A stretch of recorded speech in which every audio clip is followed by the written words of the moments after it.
یہ روح جو ہے انسان کو بہت اونچا کر دیتی. اس کے بعد فرشتوں نے سجدہ کیا، اور اللہ رب العزت نے اسی لیے اس روح کے پھر اوصاف جو ہیں وہ جانوروں والے اوصاف نہیں، وہ شیطانی اوصاف نہیں، وہ صفات نہیں. اللہ رب العزت پسند کرتے ہیں کہ انسان فرشتوں جیسے اوصاف کا حامل ہو، اللہ کی بندگی کرنے والا، اللہ کی وفاداری کرنے والا، اللہ کی فرما برداری کرنے والا، اللہ کو یاد رکھنے والا، اس کا لحاظ کرنے والا، اس کا خیال رکھنے والا.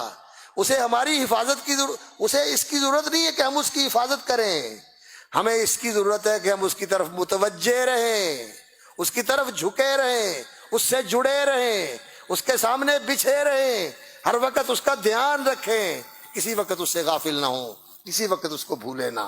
تو ہمارا لنک اس کے ساتھ برقرار رہے، ہمارا رابطہ اس کے ساتھ استوار رہے، اور ہم اس کے ساتھ ہر وقت رابطے میں رہیں، تعلق میں رہیں، آن لائن رہیں اور جڑے رہیں، لنک رہے ہمارا اس کے ساتھ.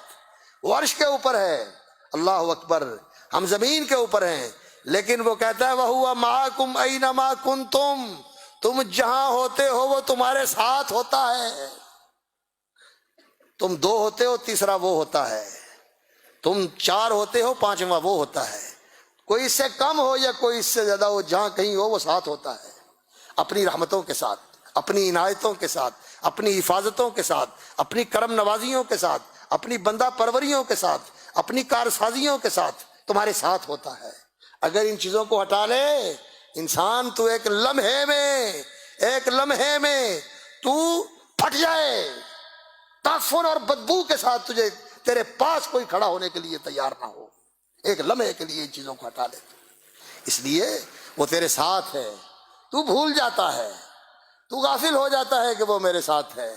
تو سمجھتا مجھے کوئی نہیں دیکھ رہا، اب کوئی مجھے نہیں دیکھ رہا، اب کس کو پتا ہے میں کیا کر رہا ہوں. نہیں، وہ تمہیں دیکھ بھی رہا ہے اور اس کو پتا بھی ہے. تو جو کر رہا ہے صرف اسی کا اسے پتا نہیں. علیم بذات الصدور، جو تیرے دل کے اندر ہے، تیرے دماغ کے اندر منصوبے بن رہے ہیں، وہ اس کو بھی جانتا ہے، وہ اس کو بھی جانتا ہے.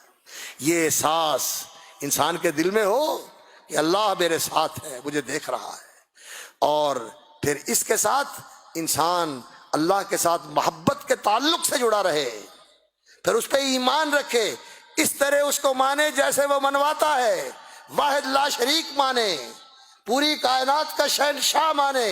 یدبر الامر من السماء الى الارض، آسمان کی بلندیوں سے لے کر زمین کی پستیوں تک پوری کائنات کی تدبیر اور اس کا کنٹرول اور اس کو مینج کرنا میرے اللہ کے ہاتھ میں ہے. یدبر الامر من السماء الى الارض، اور ہر چیز کی ابتدا بھی اسی کے اذن سے ہوتی ہے، اس کے ارادے اور مشیت سے ہوتی ہے، اس کی تخلیق سے ہوتی ہے، اور ہر چیز کا کنٹرول بھی اس کے ہاتھ میں ہے، اور آخر کار اس پر حکم اس کا آتا ہے تو وہ باقی رہتی ہے یا وہ ختم ہو جاتی ہے. اول و آخر اللہ کی ذات ہے، اول والآخر. اللہ رب العزت کو اس طرح مانے جس طرح ماننے کا اس نے حکم دیا ہے. وہ کہتا ہے کہ مجھے پکارو میں تمہاری دعائیں سنتا ہوں. وہ کہتا ہے مجھ سے مانگو میں تمہیں رزق دیتا ہوں. وہ کہتا ہے کہ تم اللہ اکبر میرے محتاج ہو، اور میری ساری کائنات ہی محتاج ہے میری. یسألہ من فی السماوات والارض، ساری کائنات اس کے در کی سوالی اور اس کے گھر کی فقیر اور مانگت ہے، اور وہ سب کو دیتا ہے، اور سب کو دے کے اس کے خزانوں میں کوئی کمی نہیں آتی، کوئی کمی نہیں آتی. لوگوں نے داتا بنائے ہوئے ہیں، لیکن یہ تو خود سوالی ہیں، یہ تو فقیر ہیں، یہ تو محتاج ہیں. ان کے پاس کیا ہوگا جو کسی کو دے؟ یہ تو اپنے آپ کو نہیں دے سکتے، کسی کو کیا دیں گے؟ دینے والا صرف وہی ہے، صرف وہ. ان اللہ هو الرزاق، اللہ ہی صرف رزق دینے والا ہے. ذو القوت المتین، طاقت والا، زبردست، توانا، اور بہت ہی اللہ اکبر پاور والی ہستی ہے، بہت ہی پاور والی ہستی ہے سبحانہ و تعالی. اللہ کو مانے اس طرح جس طرح اس نے منوایا ہے، اور خود اس طرح رہے جیسے وہ چاہتا ہے کہ تو رہے. جس طرح وہ چاہتا ہے کہ تو رہے. وہ کیا چاہتا ہے کہ تو کیسے رہے؟ وہ چاہتا ہے کہ میرے بندے تو میرا بندہ بن کے رہے، میرا غلام بن کے رہے، میرا فرما بردار بن کے رہے، میرا شکر گزار بن کے رہے اور میرا وفادار بن کے رہے۔ میں نے تجھے بنایا، میں نے تمہیں سب کچھ دیا، میں نے تیرے رزق کے بندوبست کیے۔ اللہ اکبر، تیرے لیے تیری زندگی کے سلسلوں کو قائم رکھنے کے لیے میں نے حرارت اور برودت، سردی گرمی، خشکی اور تراوت، ان کے لیول رکھے۔ اتنی خشکی بھی نہیں ہونے دی کہ تو جل جائے اور اتنی تراوت بھی نہیں ہونے دی کہ تو ویسے ہی میلٹ ہو جائے، تو گھل جائے۔ اللہ رب العزت نے اتنی گرمی بھی نہیں کی کہ تو بھسم ہو جائے اور اتنی ٹھنڈک بھی نہیں دی کہ تو فریز ہی ہو جائے۔ اور اگر کہیں ایسا موسم ہے صفر سے نیچے چلا جاتا ہے یا 50 سے اوپر چلا جاتا ہے تو وہاں اللہ رب العزت نے عقل بھی دی اور وسائل بھی دیے، انسان بندوبست کر لیتا ہے، لباس کا بندوبست کر لیتا ہے، گھر کا بندوبست کر لیتا ہے، اور پھر قوت بھی اللہ رب العزت نے جسم کے اندر رکھی ہوئی ہے کہ یہ موسم کے مطابق اپنے اندر صلاحیت ڈیولپ کر لیتا ہے کہ یہ اس موسم کے اندر زندہ رہ سکتا ہے۔ یہ میرے اللہ کا کام ہے۔ تو اللہ رب العزت نے اس انسان کو سب کچھ دیا، سب کچھ دیا۔ تو اتنی نعمتیں دینے والا مالک یہ چاہتا ہے کہ اما شاکرن، اب تیری مرضی ہے یا تو شکر گزار بن جا، اور تیری مرضی ہے نہ شکرا اور نافرمان بن جا۔ اللہ چاہتا ہے کہ تو شکر گزار بنے، تو شکر گزار بن۔ ان تشکروہ یرضہ لکم، اگر اس کا شکر کرو گے تو اس کو پسند کرتا ہے۔ لا یرضى لعبادہ الکفر، وہ اپنے بندوں کے لیے کفر پسند نہیں کرتا۔ اللہ کو مانے جس طرح وہ منواتا ہے، اور اپنے آپ کو بنائے جس طرح وہ چاہتا ہے، اور وہ چاہتا ہے کہ کافروں والے اوصاف نہ اختیار کر، مومنوں والے اوصاف اختیار کر۔ وہ چاہتا ہے کہ نافرمانوں والے، فاسق اور مجرموں والے، فاسقین اور مجرمین والے اوصاف نہ اختیار کر، فرما بردار اور صالحین والے اوصاف اختیار کر۔ اور وہ چاہتا ہے کہ ایمان اور یقین والے اوصاف اختیار کر، منافق اور کھوٹے لوگوں والے اور جھوٹے لوگوں والے اوصاف نہ اختیار کر۔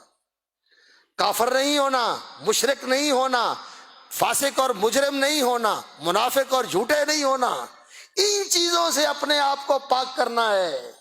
مومن بننا ہے سچا، مسلمان بننا ہے پکا، اور اللہ رب العزت کے ساتھ تعلق رکھنا ہے وفاداری کا، شکر گزاری کا، غلامی کی، اللہ اکبر، پکی غلامی کا، ہر حال میں غلامی اس کی، اور ہر حال میں فرما برداری اس کی، اور اس کے سامنے تکبر نہیں کرنا۔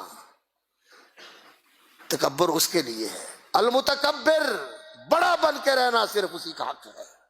میں بڑا نہیں ہوں، میں کمزور، میں عاجز، میں فقیر، میں ناتوان، اور ہم میں سے ہر ایک ایسا ہی ہے۔ صرف بڑائی اس کے لیے ہے۔ لہ الکبریاء فی السماوات والارض، آسمان و زمین میں بڑائی اس کے لیے ہے۔ تو بڑائی اس کے سامنے نہیں، اس کے سامنے عاجزی، فروتنی، مسکنت اور نیاز مندی، اللہ اکبر، اور اس کے سامنے اکڑنا نہیں بلکہ جھکنا ہے، جھکنا ہے۔ اس کا حکم آیا مان لو، اس کا بلاوا آیا آ کے جھک جاؤ، اللہ اکبر۔ جدھر سے روک دیا رک جاؤ، اور جہاں بلایا چلے آؤ، اس کے فرما بردار بن جاؤ۔ یہ انسان کے اندر وصف پیدا ہو جائے، قد افلح من تزکا، جس نے اپنے آپ کو پاک کر لیا، جس نے خود کو نکھار لیا، خود کو سنوار لیا، وہ کامیاب ہو گیا۔ قد افلح من تزکا، اور اس کا راستہ کیا ہے، راہ عمل کیا ہے، راستہ کیا ہے، لائحہ عمل کیا ہے؟ ذکر اسم ربہ، اپنے رب کا نام لیتا رہے، اپنے رب کو یاد رکھے، فصلی، اور نماز قائم رکھے، نماز میں غفلت نہ کرے۔ ایک تو غفلت یہ ہے کہ نماز پڑھتا ہی نہیں، دوسری غفلت یہ ہے کہ نماز بے توجہی سے پڑھتا ہے، تیسرا یہ ہے کہ نماز سنت کے خلاف پڑھتا ہے۔ نماز وقت پہ پڑھے، نماز توجہ سے پڑھے، اور نماز رسول اکرم صلی اللہ علیہ وسلم کی نماز کے مطابق بنا کے پڑھے، کیونکہ آپ نے فرمایا صلو کما رأیتمونی اصلی، اور خاص طور پر نماز کو دل کی حضوری کے ساتھ اور ذہن کے شعور کے ساتھ پڑھو۔ دل کے حضور کے ساتھ اور ذہن کے شعور کے ساتھ نماز پڑھو، تو پھر واقعتاً نماز اللہ کی ملاقات بن جاتی ہے، اور یہ نماز مومن کی معراج بن جاتی ہے، یہ مومن کی معراج بن جاتی ہے۔ وَذَكَرَ اسْمَ رَبِّهِ فَصَلَّى بَلْ تُؤْثِرُونَ الْحَيَاةَ الدُّنْيَا، اور اس دنیا میں دل نہ لگاؤ، یہ دنیا گزرگاہ ہے، دنیا مسافر خانہ ہے، جو آئے رہنے کے لیے نہیں جانے کے لیے آئے، اور میں اور آپ نہیں، جیسے پہلے چلے گئے میں نے بھی چلے جانا ہے، میں نے بھی نہیں رہنا۔ یہ دل لگانے کی جگہ نہیں ہے، دل کہاں لگنا چاہیے؟ جنت میں، آخرت میں، ہر وقت اس کی فکر، ہر وقت اس کا دھیان میری آخرت اچھی ہو جائے۔ اور اس کا یہ معنی نہیں کہ دنیا چھوڑ دو، نہیں، آخرت کو مقدم رکھو، اسے پریفر کرو، اس کو اولیت دو کہ پہلے آخرت کی کامیابی کو سامنے رکھ کے میں نے کام کرنا ہے، فیصلہ کرنا ہے، ترجیح بنانی ہے آخرت کو حاصل کرنے کی، اور دنیا بعد میں ہے۔ اگر آخرت کے فائدے کے ساتھ دنیا کا فائدہ مل جائے الحمدللہ، اور اگر آخرت کے نقصان کے ساتھ دنیا کا بڑے سے بڑا فائدہ بھی ملتا ہو، نہیں چاہیے، نہیں چاہیے۔ فرمایا من حب آخرتہ، جو اپنی آخرت سے محبت کرتا ہے دنیا کا نقصان کرنا پڑتا ہے، کئی چیزیں چھوڑنی پڑتی ہیں۔ ہاں، جو چھوڑتا ہے انسان یہ نہ سمجھے کہ یہ میرے لیے تھی اور چھوٹ گئی، نہیں، جو تیرے لیے وہ تجھے مل کے رہے گی، تیرے مقدر کی چیز تمہیں مل کے رہے گی۔ نبی صلی اللہ علیہ وسلم نے فرمایا جبریل امین آئے اور انہوں نے میرے دل میں یہ بات ڈالی کہ اے میرے دوست، اے میرے ساتھی، اللہ اکبر، رسول اکرم صلی اللہ علیہ وسلم کے دوست اور ساتھی تھے جبریل امین علیہ الصلاۃ والسلام وعلی نبینا افضل الصلاۃ والسلام، اور وہ نبی صلی اللہ علیہ وسلم کے استاذ بھی تھے، معلم بھی تھے، معلم قدس تھے، اللہ اکبر۔ تو انہوں نے نبی صلی اللہ علیہ وسلم کو بتایا، اللہ اکبر، فرمایا کہ اے اللہ کے رسول، اعمل ما شئتا، جو چاہو عمل کرو، عمل کا بدلہ آئے گا، ملے گا، اچھے کا اچھا، برے کا برا۔ احبب من شئتا، جس سے چاہو پیار کر لو، تعلق جوڑ لو، دوستی لگا لو، رہنا نہیں ہے، چھوڑنا پڑے گا، یا وہ چھوڑ جائے گا یا تم چھوڑ جاؤ۔ اور یہ جان لو کہ کوئی بندہ دنیا سے جائے گا نہیں اس وقت تک جب تک اپنے مقدر کا رزق لے نہ لے، کھا نہ لے، برت نہ لے، استعمال نہ کر لے۔ اس لیے یقین رکھو جو مقدر کا ہے وہ تو ملے گا، اور جو مقدر کا نہیں، میں چاہتا ہوں مجھے مل جائے، جتنی مرضی بھاگ دوڑ کر لوں، نہیں ملے گا، نہیں ملے گا۔ جس سٹیٹس میں رکھنا ہے اللہ نے وہیں رہو گے، وہیں رہو گے، آگے نہیں جا سکتے۔ تو دنیا کے اندر انسان دل نہ لگائے، اس دنیا میں انسان دل نہ لگائے، اس دنیا میں رہتے ہوئے اس کا دل کہاں لگے؟ آخرت میں۔ یہ ہے اس نفس کا تزکیہ۔ صرف افسوس ہے مجھے کہ میں لیٹ ہو گیا، راستے میں ٹریفک کے ہجوم کی وجہ سے میں وقت پر نہیں پہنچ سکا، وگرنہ میں آج چاہتا تھا کہ میں آپ کے سامنے رکھوں وہ لائحہ عمل جو رسول اکرم صلی اللہ علیہ وسلم کی زندگی سے ہمیں معلوم ہوتا ہے کہ اس کے نفس کا تزکیہ کیسے کرنا ہے، ان کو ان اوصاف سے جو شیطانی ہیں، ان اوصاف سے جو حیوانی ہیں، ان اوصاف سے جو درندوں کے اوصاف ہیں، یہ درندوں والی صفتیں، درندوں والا مزاج، درندوں والی انسان کے اندر ہیجانیت، کہ کسی بات پہ غصہ آیا، بیٹی کو مار دیا، بیٹے کو مار دیا، باپ کو مار دیا، ماں کو مار دیا، یہ درندگی ہے، اور یہ حیوانیت ہے کہ جنسی جوش نے جذبہ مارا، جنسی جذبے نے جوش مارا، تو پھر کوئی معصوم بچی اور کوئی معصوم بچہ نہیں دیکھتا، بس اس کے سامنے ایک ہی یہ جذبہ ہے کہ میں نے اس کی تسکین کرنی ہے، اپنی جنسی تسکین کے لیے میں کسی کو بھی نشانہ بنا دوں، حتیٰ کہ نعوذ باللہ نعوذ باللہ نعوذ باللہ شرم آتی ہے یہ بات کہتے ہوئے کہ مقدس اور پاکیزہ رشتوں کا بھی پرہیز نہیں کیا جاتا، کوئی بھانجی اور بھتیجی کو بھی نہیں دیکھتا، بلکہ کئی تو ایسے بدبخت اور ظالم ہیں کہ بہنوں تک کے اوپر ہاتھ اٹھا لیتے ہیں۔ انا للہ و انا الیہ، یہ حیوانیت ہے، اور یہ شیطانیت ہے کہ انسان سارا لباس اتار دے، انسان بالکل بے شرم اور بے حیا ہو جائے، اللہ اکبر، اور اس طرح کی فلمیں بنائی جائیں اور اس طرح کے پوز نشر کیے جائیں پیسے کے لیے، شہرت کے لیے، کہ انسان اپنے آپ کو عریاں کر لے۔ یہ جانور پنا ہے، یہ شیطان پنا ہے، اور آج سچی بات یہ ہے کہ انسانوں کے بھیس میں اور انسانوں کے روپ میں شیطان ناچ رہے ہیں، درندے اور وحشی جانور اس دنیا کے اندر پھر رہے ہیں۔ ضرورت ہے کہ انہیں انسان بنایا جائے، اور انسان بنانے کا لائحہ عمل اور طریقہ محمد رسول اللہ صلی اللہ علیہ وسلم کا لایا ہوا اور بتایا ہوا طریقہ ہے، اور وہ دین کا، وہ ایمان اور عقیدے کا نظام، دین کے عبادات کا، اخلاق کا اور آداب کا نظام اور معاملات کا اور عدل و انصاف کا، ریاست کے لیے، عدالت کے لیے، حکومت کے لیے، سیاست کے لیے جو اللہ کے دین نے حدود، ضابطے اور قاعدے اور قوانین مقرر کیے ہوئے ہیں، ان کے مطابق انسانوں کو چلایا جائے تو یہ انسانوں کا معاشرہ فرشتوں کا معاشرہ بن جائے گا، یہ دنیا کے اندر جنت نظیر معاشرہ بن جائے گا۔ تو اللہ رب العزت سے ہم دعا کرتے ہیں کہ نبی صلی اللہ علیہ وسلم جو نماز میں پڑھا کرتے تھے، اور ہمارے بزرگ تھے حضرت حافظ محمد صاحب گوندلوی رحمۃ اللہ علیہ، ہمارے علماء کے استاذ تھے، اور ہمارے یہ جو علامہ برادران ہیں ان کے نانا جان تھے حافظ محمد صاحب گوندلوی رحمۃ اللہ علیہ، ہشام صاحب کے، ابتسام صاحب، اللہ تعالیٰ ان کی زندگیوں میں برکت کرے، ان کے نانا جان تھے۔